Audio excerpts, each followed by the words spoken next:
এই সরকারের ভিতরেও তো আমরা ভারতীয় গুপ্তচরদের দেখতে পাই।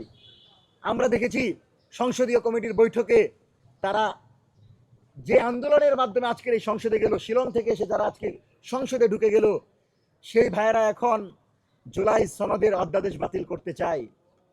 তো আপনারা যদি জনগণের মুখে থাপ্পড় দিতে চান, জনগণের যে ত্যাগ এবং রক্তের বিনিময়ে আপনি আজকে সংসদে গিয়েছেন, সেই জনগণের উপরে যদি আবার আঙুল তোলেন, সেই জনগণকে কিভাবে নিপীড়ন করা যাবে সেই পথ যদি বেছে নেন, আধিপত্যবাদী শক্তিকে যদি বাংলাদেশে নিয়ে আসতে চান, তাহলে জনগণ কিন্তু আপনাদেরকে ক্ষমতায় রাখবে না।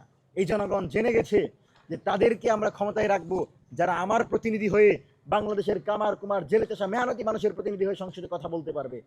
সুতরাং বিএনপি মানেই যে ভারতীয় প্রক্সি, এটা বলা যাবে না। বিএনপির বিরাট একটা অংশ জুড়ে দেশপ্রেম রয়েছে, কিন্তু যারা বিএনপিকে মিসগাইড করে জুলাই সনদের বিরোধী ক্যাম্পেইন করছে এবং জুলাই সনদের অধ্যাদেশ বাতিলের জন্য যারা প্রস্তাব করেছে, আমরা ঘৃণা করে প্রত্যাখ্যান করছি এবং আমরা মনে করছি সরকারি দল দ্রুত সময়ের ভিতর এই ধরনের সিদ্ধান্ত থেকে সরে আসবে এবং সংসদ অধিবেশন, যে অধিবেশন চলছে, অধিবেশনে আগামী সংসদ যখন বসবে আপনারা অবশ্যই সংস্কার পরিষদের শপথ নেবেন। এখনো সেই সুযোগ আছে, আপনারা সংস্কার পরিষদের শপথ নেন। আমি তারেক রহমানকে বলবো, বারবার হিরো হওয়ার সুযোগ আসবে না, প্রেসিডেন্ট জিয়াউর রহমান হওয়ার সুযোগ সবসময় আসবে না।